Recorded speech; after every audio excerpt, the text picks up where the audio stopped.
Just hours ago, a federal judge in D.C. heard arguments in a case that has a major impact here in Florida. It's over who should be protecting our wetlands and enforce laws like the Clean Water Act. 10 Tampa Bay's Chris Hurst found homeowners caught in the middle who are trying to preserve green space themselves.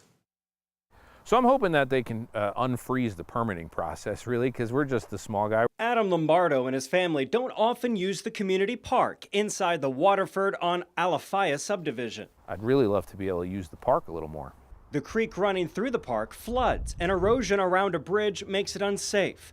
Homeowners hired a contractor to install stone riprap like this to stop the erosion, but their permits are on hold indefinitely, caught up in a major fight over Florida's environment. And eventually we'll lose access to our tennis courts and, the playground, et cetera. It's really disappointing.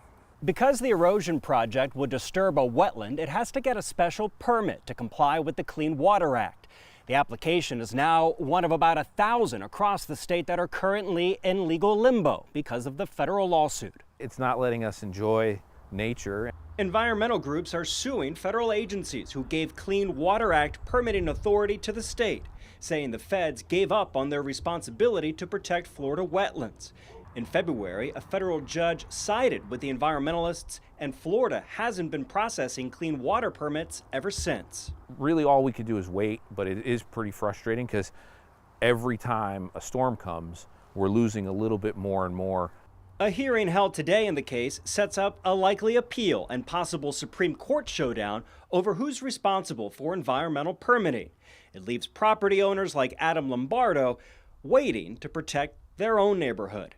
In Riverview, Chris Hurst, 10 Tampa Bay. And we should mention here, the state asked the judge presiding over the case to quickly issue a final judgment on all claims so that an appeal can begin more quickly.